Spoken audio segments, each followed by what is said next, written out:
Hello, everyone. I hope you all are doing well out there. Super, super well. I hope you all doing fantastic. For you all who have families, I hope that everyone in your family is doing well and you're able to attend all the events that you want to attend with your family members and show them love and let them know that you care about them and love them every day. Super important. That's how we're going to start this. But we're going to get into something that could be really, really disruptive to your family and your family structure. We're going to talk about layoffs, and we're going to talk about people over 40, some tips and tricks on how to handle possible upcoming layoffs. Some of these things will apply to everyone, but I feel like when you're over 40, you've gotten very established, you have these certain bills, you have a mortgage, you have a family, you have a whole life that's surrounded by the job and orchestrated around the job that you currently have. I can very much relate to that, and I know how scary and difficult it can be to even consider the possibility of being laid off from your job and having all of that disrupted. Okay, so this article comes from Forbes, another Forbes article, and they start off talking about things happening in the tech career field, but we know this is going to apply to most career fields. Okay, so it's talking about what to do when you think you're about to be laid off. It goes into last year, 226,000 employees were let go by tech companies. That's a staggering 40% increase from 2022. Okay, then we're gonna go ahead, because we're not gonna get into all that, but we're going to get into warning signs of an impending layoff. And I think these are really, really important. So some of those may include, you notice that employees who leave aren't being replaced. The job sits open. Now, what I noticed is that the job don't sit open. The job gets broken down and dispersed into other people's jobs.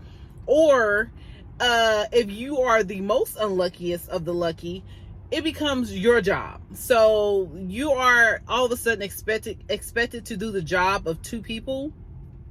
And I've seen this happen not only to me, but to other people, where someone gets let go, they get fired. Sorry, guys. I'm parked over here by the highway. But anyway, someone gets let go, and before you know it, we're gonna have a very loud video. Before you know it,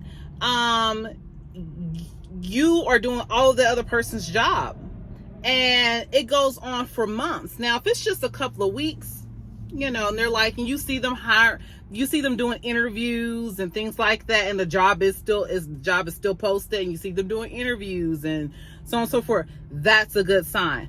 But if you do not see them doing any interviews for the job of that person that they just let go, that is kind of a red flag that they are definitely considering restructuring things and trying to contract their expenses. Okay.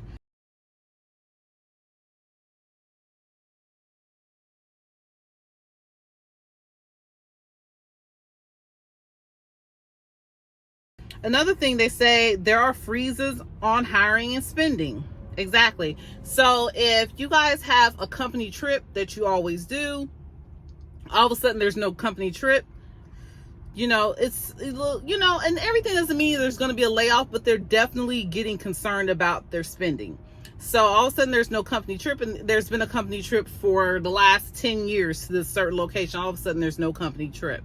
Or the company trip is to some place that's like a third of what the cost used to be. Okay. You hear vague language from leadership about putting off projects until a later date. I feel like that's a huge red flag, because if this project was so important and everything was go, let's go, green light into it, all of a sudden there's a pause, like, don't even worry about it anymore. I think that's a major red flag. It's like, so you guys have just decided that certain things just aren't important. Okay. Another one that people say is there's a merger or acquisition coming, And this a lot of times does mean a lot of layoffs. I've seen so many times repeatedly where they'll tell people, oh, hey, yeah, we're merging, we're doing this and that. But I mean, they literally will lie to people's faces and tell them there's no layoff coming. No one's getting laid off. Don't worry about it. That's just a rumor. And I've heard people work in places for a year, 18 months, and it's just this constant, it's a rumor, it's a rumor, it's a rumor, it's a rumor.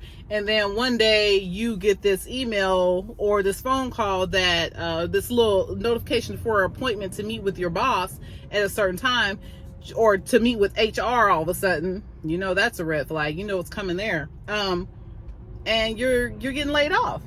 So that's super crazy. So here's some things that you can do to help yourself if you are expecting a possible layoff.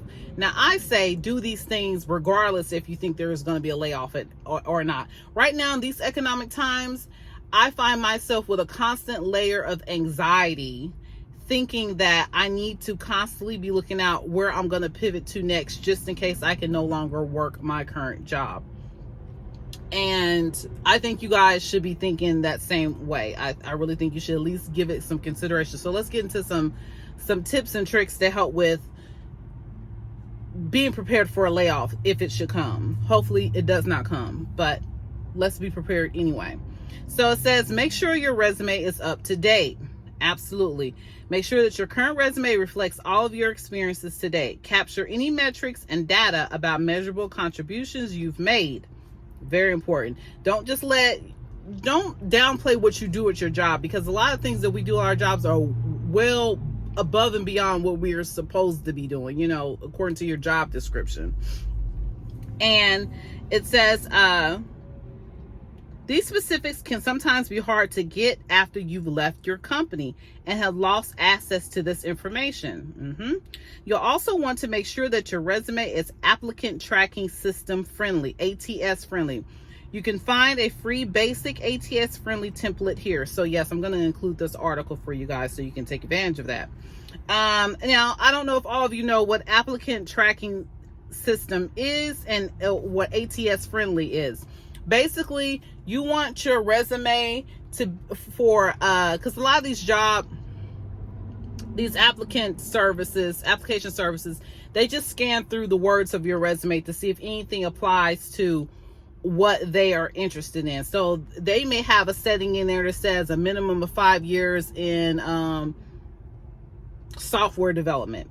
Well, if you have in there, I just graduated from a tech school, then your resume is probably just going to get thrown out. You're never going to hear back from them. Okay. So you want to have a resume that's applicant tracking system friendly, that has the right correct keywords in it, so that your resume at least get eyes on it, even if you don't get chosen. Next tip is engage on LinkedIn. You don't have to start a blog or become a LinkedIn influencer overnight, but if you haven't been on LinkedIn in a while, log on. Make sure your connections are an accurate reflection of your network. Send some "how are yous" messages to folks you haven't spoken to in a while. Comment on some posts. There's a lot of career posting that happens on LinkedIn, and it can be a good start. Can be good to start your research early. So yeah, like we all should be on LinkedIn and kind of just being active on there. Just make a commitment to do it once a week. You know, get little updates, log in, get some notifications sent to you. So it kind of helps you. Once you get notification, it kind of helps remind you, like, oh, I should go on LinkedIn and say a little something to somebody, just to keep yourself active on there, so people recognize and kind of know that, hey guys, I'm here. You know what I mean? It says research companies you'd be interested in working for if the worst happens at your current company. Create a list of some companies that interest you. It's a really good idea. Actually, I think I might do that too. I might even do that today. Ideally, you'll know at least one person at each company you list, so that you have an in when it comes to networking. Yeah, so that could be another way that you can link up with people on LinkedIn. Once you figure out a list of companies that you may be interested in, just start corresponding with people who work within that company on LinkedIn. So that can be really helpful there. And then it says take time for self-care, which a lot of us don't. A lot of us just go for your company, go for your family. And before you know, you're just some crazy person running around here. You have like no sense of self anymore. It says, more important than any job-related tasks, you must take care of your own well-being. Layoffs are stressful. You might be saying goodbye to dear friends and longtime colleagues and experiencing a tremendous amount of fear and uncertainty. It's crucial that you understand your own needs when it comes to stress management and prioritize accordingly. This too shall pass. Yeah, so basically the whole thing is to just try to get ahead of it. And I think considering the economic times that we're in and the fact that we are people who are over 40, we are aging, and with the more experience we have, the more money we're going to request on these jobs, and the more money we're probably making on these jobs. So the budget for our salary is probably a little bit larger. And so employers decide to start cutting back a little bit. People who are more experienced or older there, you're probably going to get looked at first, guys. I mean, honestly, you're probably going to get looked at first. So it doesn't hurt to just be kind of prepared. So, all right, guys, I hope that has been helpful. I hope I've encouraged you to get out here and start making some connections. Provide yourself a little bit of cushion out here, okay? So, thank you so much for watching. I hope you all have an amazing day, and I will talk to you guys later. Bye-bye for now.